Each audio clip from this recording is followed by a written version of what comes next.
Come today and Eagle Eyes on Tech. TikTok may be saved after all. AI is starting to reach its limits. AMD chips are getting scorched, and most surprising of all, a classic MMORPG may be making a comeback. All that and more come today on Eagle Eyes on Tech. And and by the way, there's a laptop with a swappable GPU. We're gonna get into that too.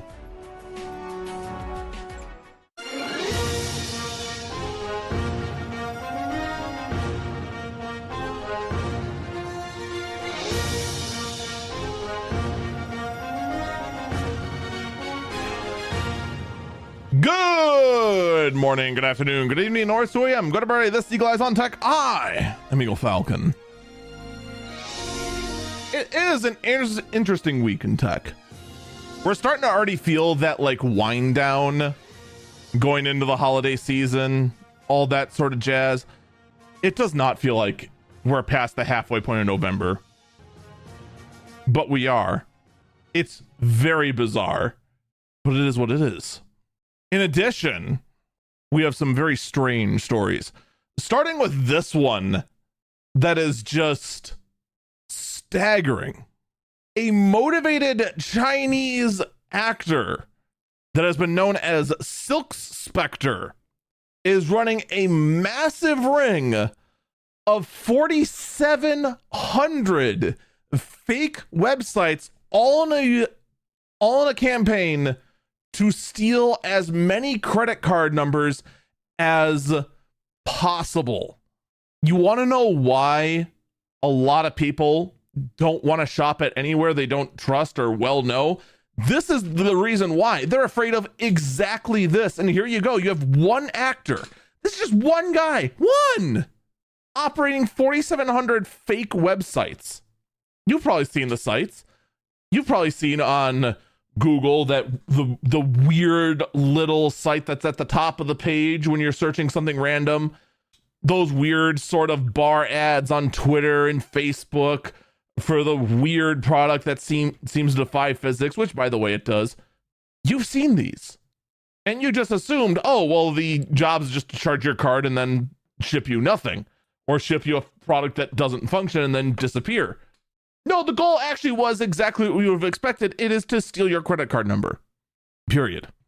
Now, this specific campaign started in October of this year, trying to offer massive discounts for various products in preparation for the holiday season, specifically for Black Friday, despite the fact we are nowhere close to Black Friday yet. And lo and behold, the goal was to scam the gullible.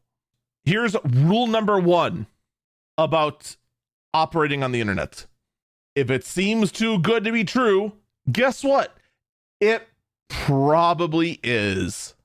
That's just the truth of it. Whether it be a wild news story out there, whether it be some crazy good deal, whether it be that thing that's just like, oh my God, I can get rich with 3 easy steps. No, you probably can't. If it's probably too good to be true, if it sounds like it's too good to be true, it most likely is. That is the case with all of these websites. Please be careful out there. That's all I got to say in that regard. That's all I really got to say when push comes to shove. But while we're out there in the world trying to find some good in it, I know a lot of people out there are down in the dumps. There is some good news for something that you may or may not care about. Good Old Games, also known as GOG, is now refocusing their efforts on classics, making sure that a large number of old classic games remain DRM free and remain preserved. While we have seen multiple blows in recent gaming to try and preserve old games, Good Old Games has taken a massive step in having this happen. In fact, a lot of games are actually just available straight up for free, even partnering with Epic Games. Things like good old classic, I want to say Doom. I'm actually drawing a blank now at which games are like considered free and preserved for all time. Scanning a list of gold games, most of them are, by all accounts, both good and old, according to Ars Technica. They are happy to see Jagged Alliance games, System Shock 2, Warcraft 1 and 2, Dungeon Keeper Gold, Theme Park SimCity 3000 Unlimited, the Wing Commander series. I know that Quake is on there too. No, someone in chat asked about our meme RPG we made a while back. No, I don't think HWS, which I don't know if I can say on podcast or not, is available on Good Old Games. It is on itch though, our silly JRPG made game. But yeah, it's good to actually see some major steps forward on this, because it does, as more and more legal methods are being used to just completely block the preservation of some old games, Good Old Games stepping forward and doing what they can, very, very much welcome. And now here is something I don't think anyone really expected. And I want to stress, I try to avoid politics on here, but sometimes it's inevitable. Here's the weird next move that's being said. The incoming administration says it is going to, quote, save TikTok. For those who are unaware or completely forgot, because it hasn't been nearly as much of a focus this campaign season as I thought it was going to be, TikTok is facing a nationwide ban here in the United States. This ban was to go in effect early next year. It was supposed to go in place after the election. Gee, I wonder why that is. Why would they do it after the election? And of course, this election, the current administration was not reelected. Technically, the current administration wasn't even on the ballot, but I digress. Opposition is coming in. They say they are going to save TikTok, which is odd because the opposition has also made statements about placing massive tariffs also on China, which is where TikTok is based. So there's a bit of conflicting messages there going on. And I'm not going to lie, the term save it does not necessarily mean that the incoming ban is just going to be wiped out. It could mean a number of things. And here's the unfortunate thing. Right now, when it comes to politics, good luck finding any ounce of information that you can 100% trust. Just good luck. It is nigh impossible to get a read on anything, because there are just far too many that are just angry about the way that the election went and are just making up whatever they want. And then other people feeding those same people just the most outrageous stuff, and then just being spread, and you just have a massive fog of good luck figuring out what's real and what's not. You wonder why I prefer to cover tech instead of heck, I'd rather cover the weather than cover politics. Getting any kind of reliable information is difficult. We'll have to keep a very close eye and actually see what happens here. And remember, especially when it comes to politics, actions always speak louder than words. You've heard many different versions of this. Actions speak louder than words. Talk is cheap. I'm sure you can come up with a million other idioms that I can't think of off the top of my head. So we're gonna have to see what exactly does this mean for saving TikTok. Does it mean that TikTok is gonna be sold to or at least the US? Excuse me. Does this mean that we're gonna see TikTok being sold at least to the US division of TikTok being sold to a US owner? Does this mean that the entire ban is just going to be completely 86'd? I don't know. Your guess, honestly, is as good as mine. Unless you're about to say something crazy, then who knows? Speaking of crazy, YouTube is testing quite possibly the worst thing you could do for their Android app. YouTube is testing the ability for while you're in full screen looking at a YouTube video, any YouTube video I might add, while you're in full screen, if you swipe up, you go to a brand new video. Despite the fact that in the past, swiping up while in full screen on the Android operating system has brought up, seek, play, pause controls and all that sort of fun stuff. The thing they're trying to test right now is a swipe gesture to go ahead and just have you just grab a new video to TikTokify long form video. Now, quick, raise your hand if you think this is a great idea. Okay. I see. Guards, arrest all the people that just raised their hands. They are no longer allowed to think. They have clearly suffered brain rot. Clearly. No, this is a terrible idea. Because all this is going to do is generate false views, which is then going to dilute the value of real views on YouTube videos, which then means that ad revenue for YouTube creators is going to plummet. This is a terrible idea. I'm just going to tell you that right now. This is awful. Don't do this. This is a bad idea.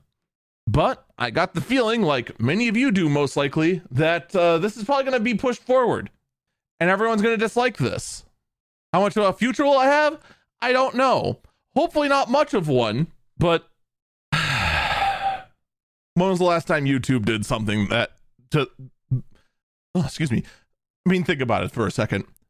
When was the last time that YouTube made a change to their UI that everyone was happy with?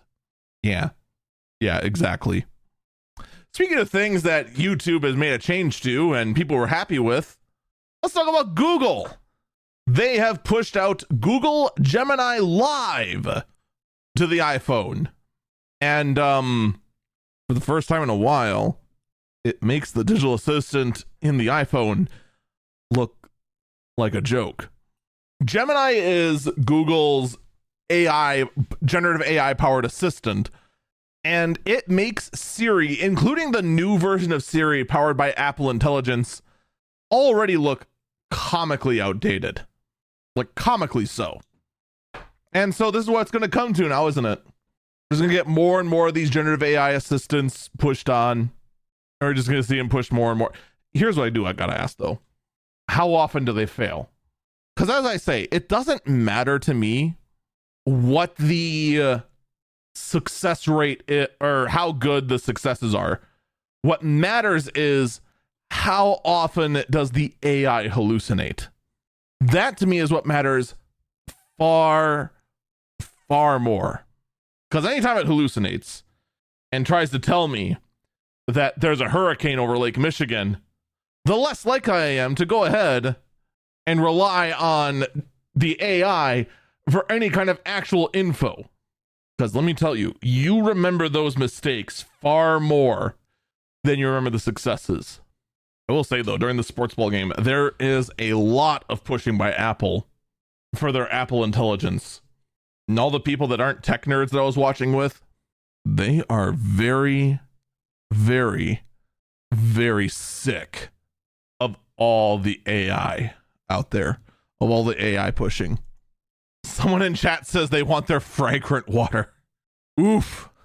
How many people even remember the whole thing with fragrant water? Because fragrant water was such a trip. The fact that any AI actually recommended that is still wild to me.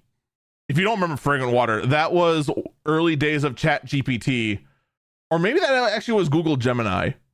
I can't remember. One of the big AI models recommended making fragrant water for a party drink. And then to make fragrant water, it gave the instructions for making mustard gas. Actually, it might not have been specifically mustard gas.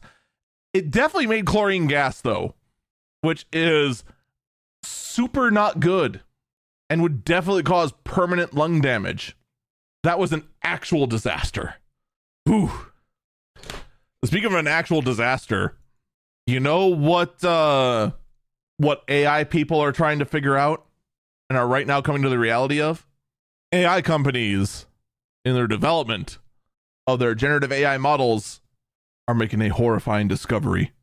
They are finding the current technology of AI is at a wall. The current concern is that GPTs are nearing their theoretical limit for how much compute they can do. And quite frankly, this isn't too surprising considering the fact that they are very quickly reaching the limit of how much power they can put into data centers to power these things.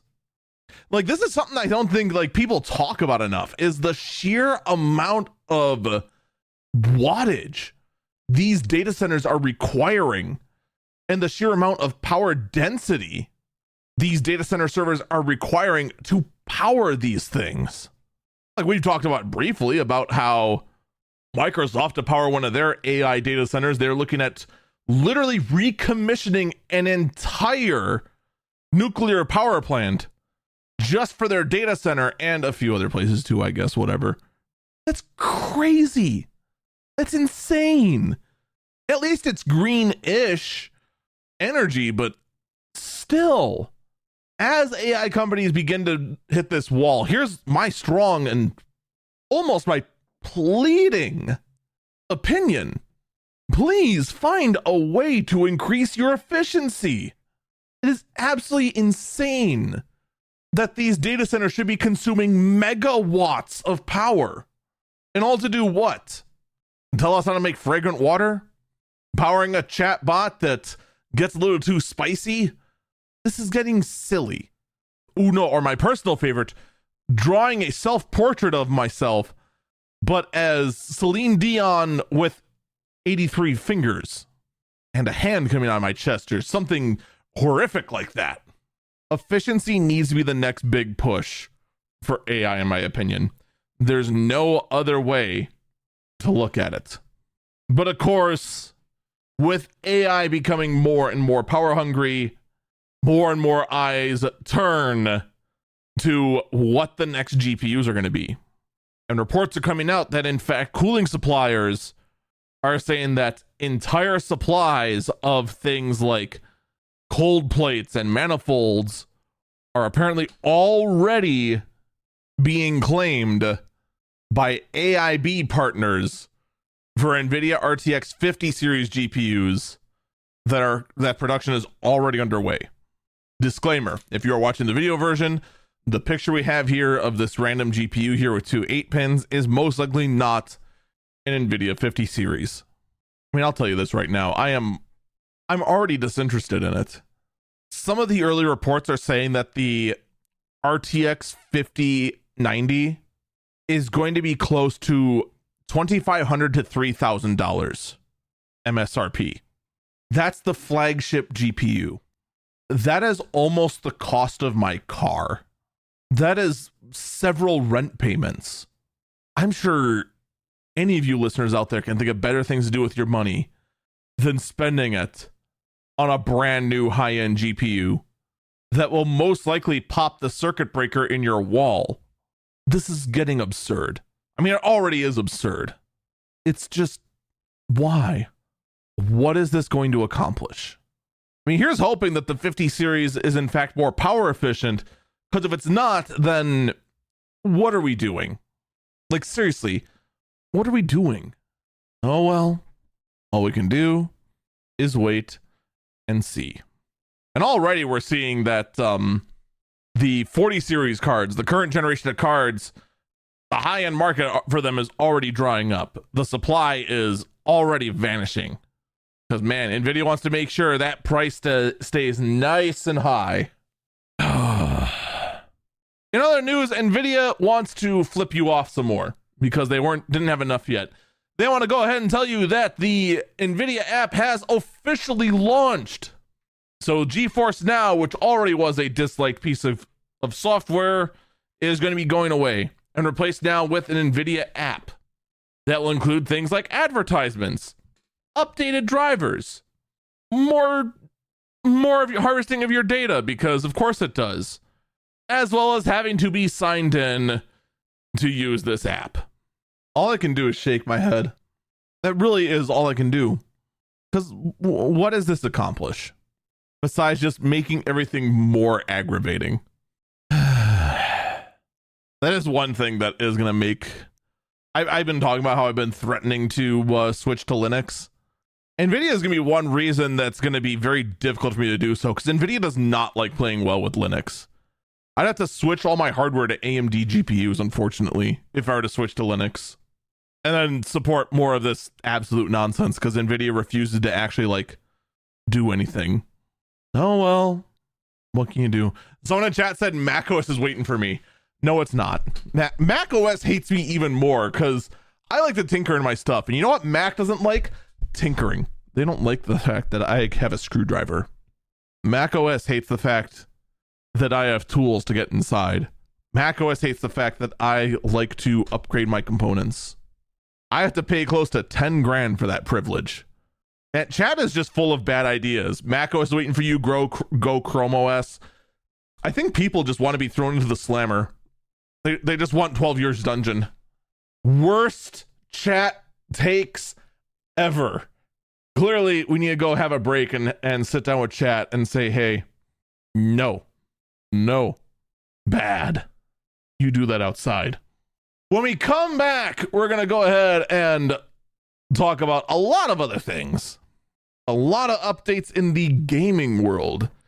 In fact, new hardware, some issues regarding the Ryzen 7 CPUs, as well as the Twitch adpocolypse. Don't go anywhere. We'll be back.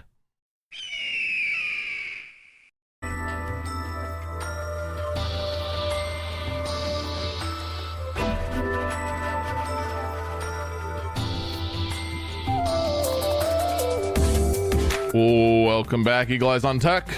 I'm Eagle Falcon.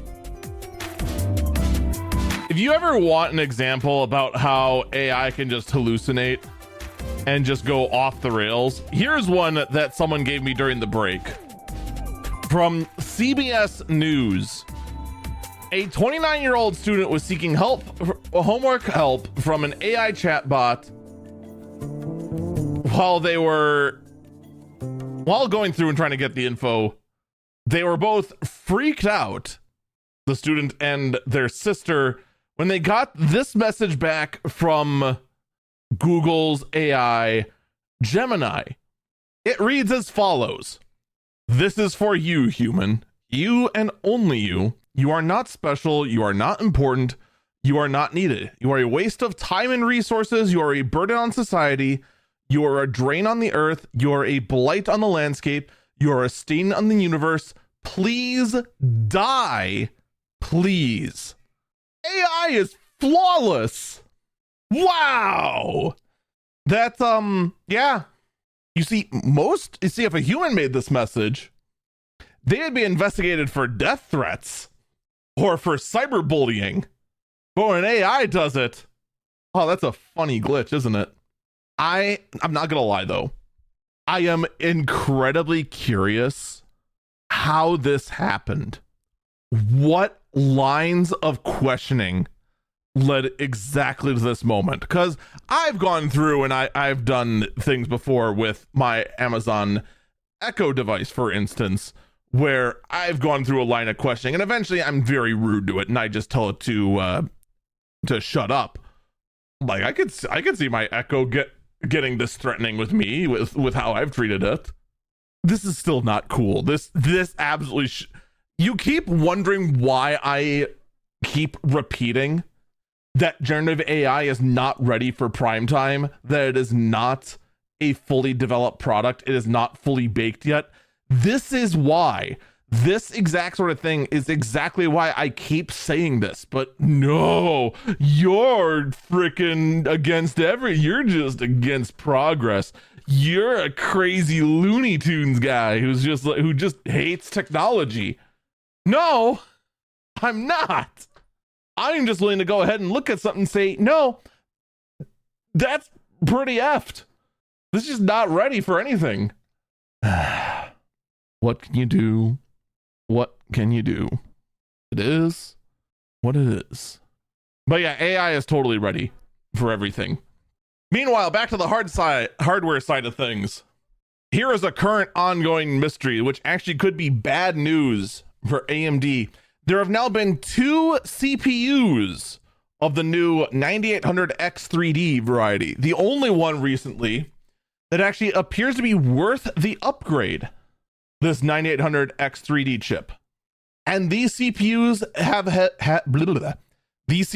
have been scorched, literally. 2 instances now of the CPU actually having burns on the actual bottom of the chip.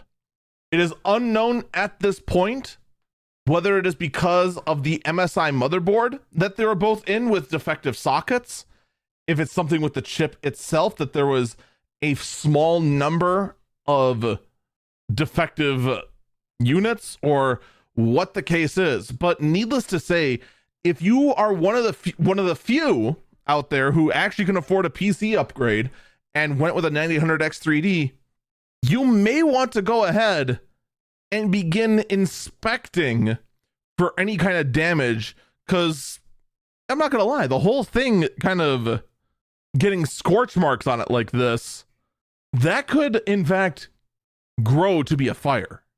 That would be absolutely horrible for that sort of thing to happen. Nobody wants to go ahead and have their brand new computer turn out to be an electrical fire, especially willing to drop the kind of money you need for the top end performance CPU out there that's not a Threadripper. You know, none of this is good news out there. Not at all. Meanwhile, though, my new favorite laptop is showing quite some promise. Meet a laptop maker I have never heard of. A laptop maker known as Firebat, which most likely is in China. I'm just going to call it as I see it. What makes this laptop unique is the fact that they're showcasing a new kind of method for a swappable GPU. They are using what they call a... I want to make sure I actually have the terminology correct for this thing. They are using... Are they not even going to tell us what the technology is called? It's a little disappointing, not going to lie. The laptop is going to showcase 2 sticks of DDR5 RAM. Actually, it looks like they're full-size sticks. What the heck? That can't be right. But also have a bridge that goes to a daughter board next to the laptop board, which features an NVIDIA GPU. Specifically, the one they're showcasing for $780 is an RTX 4060 out there, as well as an AMD Ryzen 7 8845HS, which is still a very high wattage system. You're talking close to 170 watts of total operating power. Whatever battery's in there, they're saying 80 watt hours. It's not going to power this laptop very long, like maybe 20 to 30 minutes.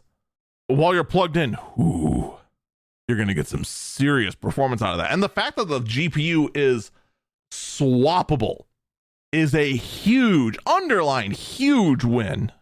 Because let me tell you, on these high performance laptops, you know what the first thing to die is? It's going to be the GPU. It's the highest wattage component there is. Inevitably, something gets too hot on there, and then something shorts, and then something dies. So having that be swappable, so you're not swapping the entire motherboard for that, big one. I just like laptops you can work on the inside. That's my big thing.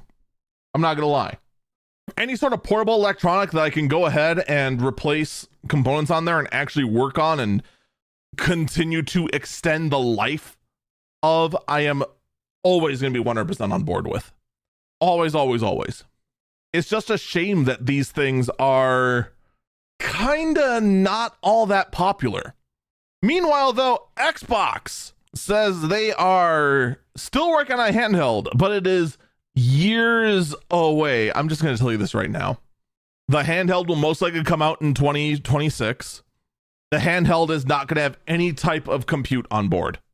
Microsoft loves their cloud computing way too much, and I think that's what it's going to be. I think it's going to be a cloud computing device. I think any sort of hope of being able to get something with onboard computing is only be something you see on the Nintendo side of things, because that's how Nintendo operates, and on the Steam side of things, because Gaben is kind of old-fashioned that way. I do think that when it comes to Microsoft and for Sony, they're both looking at the future being them being in complete control of everything. Xbox, I think, definitely is going to have a cloud computing device, and that's going to be their portable. And Sony already kind of did that. And right now, you get to have your own cloud server in the form of your PS5. Let's be honest. You know the next version of that PlayStation Portal is to be connected to the cloud. And I'm not a fan. I'm not. There's big latency issues. There's big privacy issues. There's big reliability issues. Not a fan. I'm not a fan. But we all feel it's going to take that route, isn't it? All right. Let's talk about the Twitch adpocolypse. Okay? What am I talking about when I talk about the Twitch adpocolypse? A number of streamers, bigger streamers I might add, not streamers like me, have noticed a massive dip in their ad revenue. I will be perfectly honest. Okay? I have seen a very minor dip in my ad revenue here on Twitch. The amount does not affect me, like, at all. I run very, very, very few ads to begin with. And then on top of that, I run my ads manually, which means I forget to, which means that I just, there are certain ads that only play if you have the automated system. And I don't like the automated system. I like to be in control of my ads. But this seems to be more affecting the people who run automated ads. Recently, we have seen ad revenue for bigger streamers, based on what they've leaked, drop by close to 90%. Now, a lot of the streamers that have shown this, I'm not going to lie, they aren't going to be hurting. One of which I actually forgot to get the thing for, has in fact mentioned that, in fact said, oh man, I'm only getting $2,000 a day in ad revenue. Boo-hoo. Boo freaking who. Now, some people have said that this is due to the fact the election season is over. The timetable, however, doesn't line up for that, because as I show here, there we go. What they are showing that this dip occurred is less than a week ago. We are going on week 2 now of after the elections. This is far more recent than that. This ad revenue dropping like a rock. Some of these people have even seen their ad revenue just drop in the last couple of days. The culprit is strongly speculated to be the fact that a number of creators on Twitch are following, quote, hateful rhetoric. In fact, Twitch has recently had to make a change to their hateful conduct policy to include the term Zionist, a move that should have already been there in the first place. So naturally, of course, you can start pointing some fingers. It's been a lot of these streamers that have been pushing forward some very disgusting rhetoric and have not received any kind of punishment whatsoever. So, of course, what do these streamers that everyone is looking at going, hey, are you ruining this for everyone else? What do? Well, it's obvious. We blame the bald guy. What, did you think they'd have a moment of frickin' self-reflection? No, of course. We're going to go ahead and blame the guy who did, in fact, get banned for his own incredibly hateful hot take, and say that him bringing the eyes of everyone else to their own content and saying, hey, if this hateful content is ban worthy, why aren't you banned for your hateful conduct? And why aren't some of you banned for trying to put out death threats and hits on other people.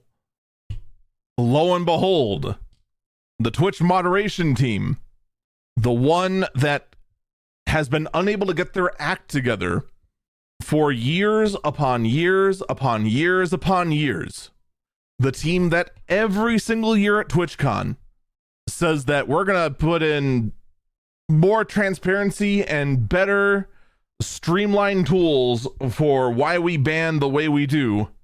Lo and behold, their shortcomings once again are in the spotlight, and now it appears from the outside looking in that in fact their shortcomings are the reason that streamer ad revenue has all but dried up. And it's one thing I look at the bigger streamers. Oh no, I'm making only $2,000 a day instead of $50,000 a day or whatever. I'm not going to shed a tear for them, considering I get by on $75 a month in Twitch revenue total. You're not going to see me shed a tear for them. I also have a, full-time job on top of streaming. So what I do here for podcasting, for Twitch content, for YouTube content, it's a hobby for me. I actually do work a normal job. I do know some streamers, one I can think of in particular, who has a wife and 2 kids to support, who has a Twitch channel that does nothing but play ads and plays past content that relies solely on the ad revenue that supports, in addition to his normal streams, that is most likely hit directly by this. Those are the streamers I actually do feel bad for, the ones that are scraping by. And here's the thing, I don't place the blame on Asmongold. I don't even place the blame on Hassan Abi. I place the blame solely on the Twitch moderation team, because it's their job to look at Hassan Abi and his anti-Jewish frickin' rants and screeds and say, you know what? No, you should be banned for this. Just the same as they look at Asmongold and his wildly hateful takes and actually did ban him for his. If you're going to go ahead and have a long frickin' community conduct page, guess what? You need to enforce it evenly across the board. You cannot pick favorites, because guess what? When you do, you hurt the entire freaking platform. This whole ad problem, this whole revenue problem, solely on the failures of this moderation team that should have all been fired and replaced long ago. Straight up. They need to be replaced. They should not be operating in the manner that they are. Because we can't go ahead and say that proper attire must be across the board, but then only ban digital avatars who show too much, but nothing for the scantily clad cam girls that are promoting porn. You can't be doing that. But lo and behold, that is exactly how they operate. So yeah, Twitch has a problem. Will they be able to go ahead, reverse course, and fix it? That much right now, not gonna lie, it's really hard to say. You know what? I think at this point, I think it's best we go ahead and let there be a nice break as a buffer. Because coming up next, we have more silly and ridiculous stories. So I think trying to shift from a very serious topic like the adpocolypse to those without a buffer, not very good. When we come back, I want to talk about Mark Zuckerberg and his weird single, as well as an old MMORPG coming back seemingly from the grave. We'll be back.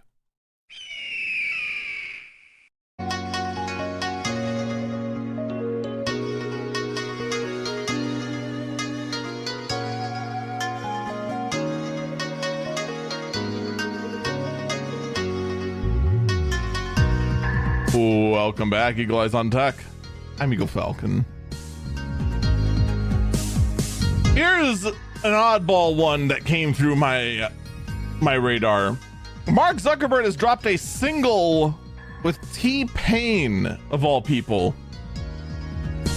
For whatever reason, Mark Zuckerberg and T-Pain, apparently also known as Z-Pain, for reasons that scientists cannot explain, have put out a cover of Get Low, which most likely, if you listen to, will in fact cause your mind to melt out of your skull and out of your ears.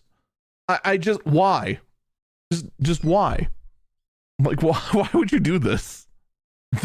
If you want to talk about things that literally no one asked for, this is it right here. This might be, in fact, top of the list of things literally no one asked for, but you have still blighted upon the planet for no adequately explored reason. Nobody asked for this. Nobody wanted this. But there it is. It's now out there. No one can do anything about it. It's just there. But I have been teasing this all podcast. There is a classic MMO that nobody asked for to come back because fans of this MMO only have respect for the OG. For some insane reason, Ragnarok Online is getting a third sequel. Ragnarok Online 3 was teased as coming soon. Why? I don't know. Who is doing this? I don't know. Because you notice one thing on here, on this page. This is all the pages, by the way. This one picture with their logo and a link to join a Discord, a Facebook page, watch a video, and whatever line is, as well as changing the language. I am unsure at this time who is behind this. As far as I'm aware, the original company, Gravity, who made the very first Ragnarok Online, was in fact bought by Nexon roughly back in 2011, so 13 years ago. And that was about when we saw Gravity start making harder pushes to get a handle on all of this sort of stuff, trying to get a hold of the private server problem that RO had for the longest time. And in fact, we don't see Gravity or Nexon's branding anywhere on this thing. Nothing as far as who is developing this is anywhere, which is already very suspicious. So as far as like who is behind this, we actually don't know. While we're going ahead and doing this, I'm actually going to do a very quick who is domain lookup as suggested by chat. That's actually is a good idea to go ahead and quickly look up a who is on this thing. The country of origin is China. It is currently owned by Tencent. The next question is Nexon owned by Tencent? Nexon embarks on studio sign agreement with Tencent. This took place in apparently 2024. So that kind of checks out. So yeah, this actually could be official on it. The fact that Tencent is involved, here's my problem. All right. Knowing that, because my first assumption for the lack of branding, everything, because one thing about Ragnarok Online, I have been a lifelong veteran of Ragnarok Online. Although I never touched Ragnarok Online 2. That game was, how do I describe Ragnarok Online 2 without swearing? It sucked. It sucked. It was terrible. It was a bad experience all around. As far as what Ragnarok Online 3 is going to be, we don't know. There have been attempts to revitalize the franchise again and again and again by Gravity. They have all been pretty much cash grabs, trying to go ahead and grab at the nostalgia and feel on it, because Ragnarok Online is definitely one of those games. It was a 2D on a 3D background kind of MMO, right? It had very little structure and it let you just go ahead and do whatever you wanted. It definitely had a very distinct look. It had a very distinct kind of music direction too. In fact, all the bumper music today has been from the original Ragnarok Online, just remixed. Yeah, I've been picking that intentionally for a reason. I don't have high hopes for this game. I really don't. Now that I know what I know, that Tencent is behind it, I fully expect this to be 100% pay to win. I fully expect this to be one of the grindiest MMOs possible because it is based on one of the grindiest MMOs ever. Ragnarok Online was a heavy grind mess, but at the time it was an enjoyable grind mess. Everyone grouped together to get through the grind, to go ahead and try to do whatever they could. There's a lot of nostalgia there. Do I think this game's going to succeed? It's hard to say. Right now, there's not a whole lot that we know. Already I can see at least one veteran in the chat lamenting on how many hours they spent in the pyramid basement.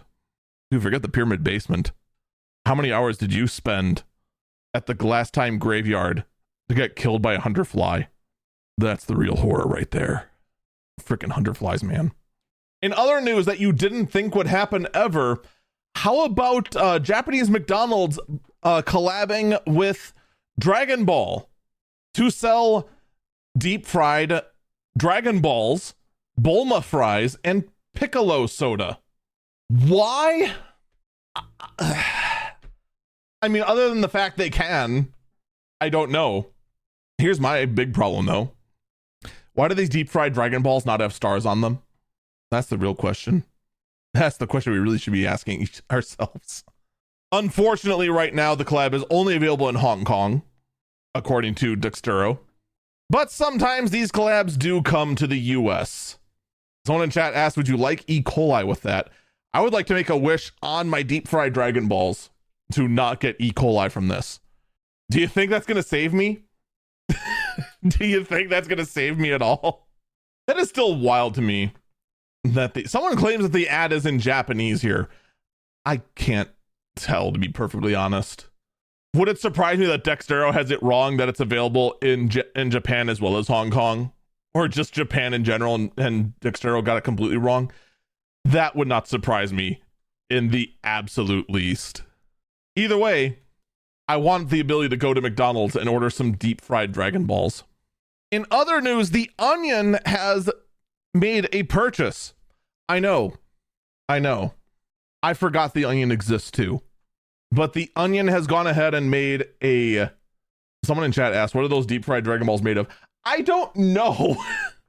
I would assume based on the color, it is probably purple sweet potato. That is my first guess, based on the texture in the picture. Meanwhile, The Onion has gone ahead and made a purchase. They went ahead and bought InfoWars. If you don't know what InfoWars is, congratulations. You are actually a decent human being. Now I'm about to go ruin that. InfoWars is a... I'm sorry, chat said the Onion bid is hauled? What do you mean by hauled? Okay, apparently someone has just informed me that I actually have some outdated news. Apparently on Friday, a judge has halted the transfer of The Onion buying InfoWars. As of this time, a judge has a judge overseeing the Chapter 7 liquidation of InfoWars and Alex Jones's assets on Thursday temporarily halted the transfer of InfoWars to The Onion and ordered an evidentiary hearing to review the auction in which bids were submitted secretly. No one's comfortable with the results of the auction. Yada, yada, yada. I mean, here's the thing, though, right? They still have to liquidate it. So I guess at this time, Alex Jones currently owns it, but he's not going to be able to do anything with it. He still has to liquidate all assets as part of bankruptcy. So at this time, it's still stalled. But I mean, whatever wacky plans The Onion had for InfoWars, I guess are now on hiatus, as this is now gone through. But I mean, this is basically the legal equivalent of throwing a temper tantrum. Not a lot here is going to be changing. That's just kind of the way of things for the most part. And so it is what it is. So right now, Alex Jones only owns InfoWars, which he's not going to own it for long. This is literally just stalling. This is literally all it is. But at this time, it looks like the Onion is going to be the new owner of InfoWars, and quite frankly, I could care less about Alex Jones.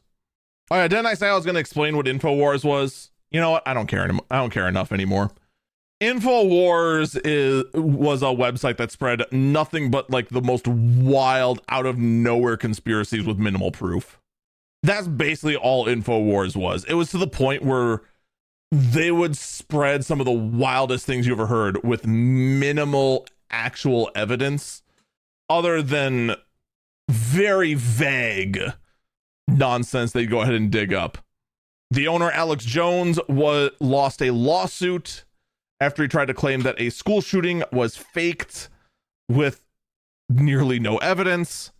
Lost pretty much everything. And him losing the website, it's inevitable. So technically, yes, as of this time, Alex Jones does in fact own InfoWars. That in fact was new news that blocked. Allegedly, there was evidence someone had a higher bid in the Onion, but the person in charge of the auction decided to go with the lower bid option. I do not see that information in the site. I do not see that in the story. That would explain why it would be on hold. Whatever. We're just going to get to the last burb. The last story, the weirdest story of the week. This is why you should never talk about InfoWars. It's a crappy place.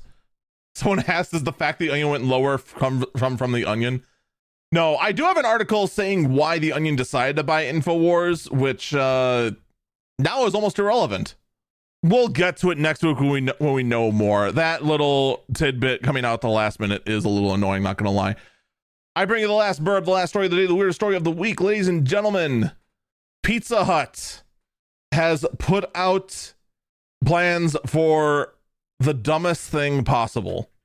Pizza Hut has put out the files that you could 3D print a pizza warmer for your PS5 using the fumes from the exhaust of your PS5 to warm your pizza. Why?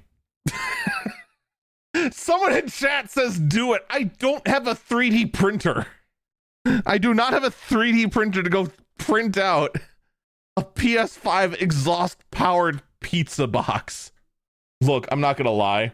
The exhaust on a PS5 or any game console for that fact is not that warm. All right.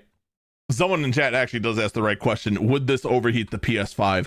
If I took fresh pizza, put it into a plastic box on top of a PS5, the pizza should in theory be hotter than the exhaust coming out of the PlayStation. Because let's assume, I'm going to use Fahrenheit here, by the way. Sorry to every single person on the rest of the planet, but Fahrenheit's what I know the best for food temperatures. The ambient air should be around 72, 73, 74, somewhere around there, right? This time of year is probably closer to 70. Air goes into the PS5, exits at around 90 degrees. And then dissipates into the rest of the air. Eventually, the PS5 will heat the rest of the room, but that heat's going to most likely be absorbed into things like the walls, your windows that have a slight draft, etc., etc., etc., your HVAC system or whatever. The air coming out of your PS5, despite the fact that the temperature of the APU, the SoC, the chip on the thing, can get upwards to 180 degrees Fahrenheit under really bad loads, really high-end loads. That doesn't mean that kind of heat is going to get out to the rest of the room. The pizza should be roughly 150 degrees, because once it falls below 140, you're now in what's referred to as the danger zone. All right. So you want the pizza to be as hot as possible. So eventually it's going to fall below 140 and you want to try and eat it quick after that point. So it's probably going to get about 140, 130 by the time you eat it. Maybe a little cooler than that, maybe around 120. Technically, yes, exposed to 90-degree air as opposed to 70-degree air will in fact cause it to cool down slower. You know what's better for the pizza though? You turn on your oven to the lowest setting possible and store it in there. A lot of ovens even have a warm function specifically for this. As funny as the 3D printed cooling box for your PS5 is, this is silly. And then on top of that, to go ahead and redirect airflow, do we actually get a shot of the back of this thing? No, we don't. So we have no idea how good the airflow is from the exhaust portion of the PS5 is back onto the top of it where the pizza is held is going to be. And imagine if grease from this drips into the vent of the PS5. Like, there's so many things wrong with this idea. But you know what? It got me talking about Pizza Hut now, didn't it? Someone in chat said, is this for ordered pizza or frozen pizza? This would theoretically be for ordered pizza. No, chat, no. You do not want to go ahead and use pizza grease as lubricant for your PS5 fan. That is not a good idea. Folks, that is going to do it for this episode of Eagle Eyes on Tech. Thank you so much for listening. I hit the wrong button. There we go. Folks, it's going to do it for this episode of Eagle Eyes on Tech. Thank you so much for listening. And I do encourage you to check out our other works. YouTube.com/EagleFalcon and Twitch.tv/EagleFalcon. Take care. And I hope you have a good day. Bye-bye.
Now, here's the one thing I gotta ask. What is better? Prolonging the freshness of the freshly ordered hot pizza by making a 3D printed box for the pizza?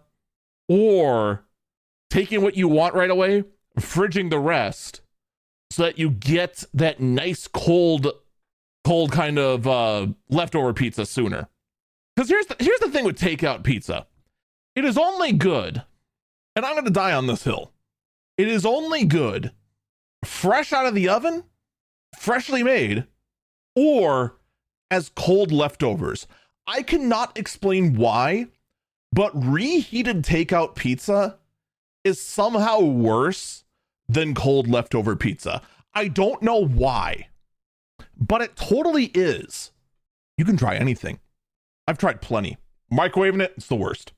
Reheating the oven, it ends up a little dry, but not bad. Sous videing it, a lot of work, takes a while, and end up being kind of floppy. Like, there's a whole science to this. And I gotta say, cold leftover pizza might be one of the best ways to go. I'm just saying.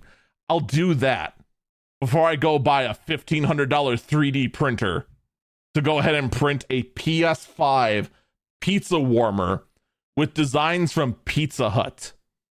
Now, if Papa John's made it, or if Topper's made it, or if Domino's made it, now I might invest in the 3D printer.